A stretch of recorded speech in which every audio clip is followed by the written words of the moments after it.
ఓం శ్రీ మాత్రే నమః. ఓం నమ శివాయ. అందరికీ నమస్కారం. ఈ వీడియోలో 2024 సంవత్సరం మార్గశిర మాసంలో వచ్చే ఆర్ద్ర నక్షత్రం ఏ రోజున వచ్చింది, అసలు ఈ నక్షత్రానికి ఈ మాసానికి గల సంబంధం ఏమిటి, ఈ రోజు ఎందుకంత విశేషం, ఈ రోజున మనం ఎటువంటి నియమాలను పాటిస్తూ పూజను అవలంబించాలి అన్న పూర్తి విషయాలను ఈ వీడియో ద్వారా తెలుసుకుందాం. మొదటిసారి ఛానల్ని చూసేవాళ్ళు మా ఛానల్ని సబ్స్క్రైబ్ చేసి పక్కనే ఉన్న బెల్ ఐకాన్ని ప్రెస్ చేయండి. దీనివల్ల మీకు రానున్న ఆధ్యాత్మిక వీడియోస్ అన్ని కూడా నోటిఫికేషన్ ద్వారా మీకు అందుతాయి. మా వీడియోస్ మీకు నచ్చినట్లయితే లైక్ చేయండి, షేర్ చేయండి. ఆర్ద్ర నక్షత్రం అనగానే ప్రతి ఒక్కరికి గుర్తొచ్చేది ఆ మహాదేవదేవుడు, ఆయనే మహాశివుడు. ఆయన పుట్టిన నక్షత్రమే ఈ ఆర్ద్ర నక్షత్రం. ఆయన జన్మ నక్షత్రం కనుకనే ఇది అంత విశేషంతో కూడి ఉంది. మరి మార్గశీర్ష మాసానికి ఈ నక్షత్రానికి ఏంటి సంబంధం అంటే, దీనికి సమాధానం సాక్షాత్తు ఆ మహాదేవుడే శివ మహాపురాణంలో చెప్పి ఉన్నారు. బ్రహ్మ విష్ణు దేవతలందరికీ కూడా ఇలా చెప్పియున్నారు. మార్గశీర్ష మాసంలో ఆర్ద్ర నక్షత్రం రోజున నేను కనబడకుండా స్తంభాకారం ధరించి మాఘ చతుర్దశి నాటికి అగ్ని స్తంభ రూపంలో వచ్చాను. అందుకే నాకు చాలా ఇష్టమైనటువంటి రోజులు రెండు. ఒకటి మార్గశీర్ష మాసంలో వచ్చేటటువంటి ఆర్ద్ర నక్షత్రం ఉన్న రోజునైతే, రెండవది మాఘమాసంలో కృష్ణపక్షంలో చతుర్దశి రాత్రి వ్యాపించి ఉన్న రోజున, అదే మహాశివరాత్రి రోజు. ఈ రెండు అంటే ఆ మహాదేవునికి అత్యంత ప్రీతికరమైనటువంటి రోజులుగా స్వయంగా శివుడే వ్యక్తపరిచాడు.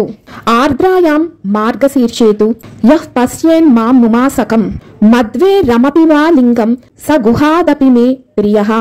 అంటే మార్గశీర్ష మాసంలో వచ్చేటటువంటి ఆర్ద్ర నక్షత్రం ఉన్న రోజున ఎవరైతే ఉమాదేవి సహిత శివ కుటుంబంతో కూడి ఉన్నటువంటి ఫోటోకి పూజ చేసినా, ఎవరైతే ఈ రోజున శివ ప్రతిమకు లేదా శివలింగానికి పూజా అభిషేకాలు నిర్వహిస్తారో వారు శివుడికి అత్యంత ప్రీతికరమైనటువంటి కుమారస్వామి కన్నా కూడా అధిక ప్రీతిపాత్రులు అవుతారు.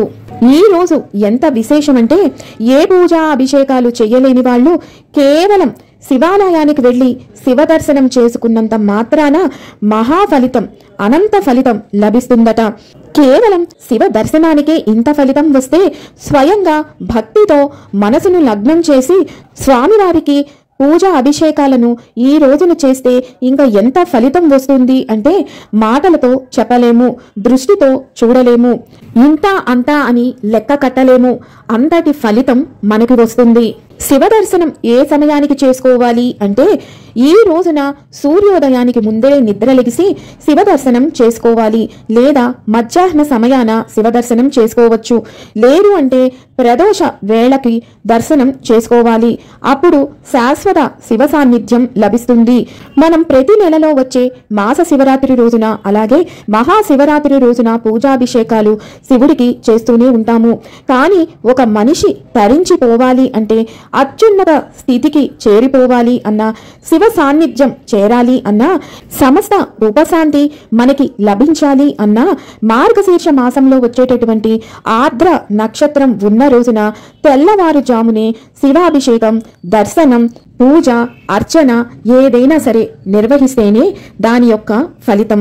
2024 సంవత్సరంలో ఆర్ద్ర నక్షత్రం మార్గశీర్ష మాసంలో ఏ రోజున వచ్చింది అంటే, ఆర్ద్ర నక్షత్రం ప్రారంభం 15 డిసెంబర్ 2024 ఆదివారం రాత్రి తెల్లవారుజామున 3:22 నుంచి ప్రారంభమై 16 డిసెంబర్ 2024 సోమవారం రాత్రి తెల్లవారుజామున 2:50 వరకు ఆర్ద్ర నక్షత్రం ఉన్నది.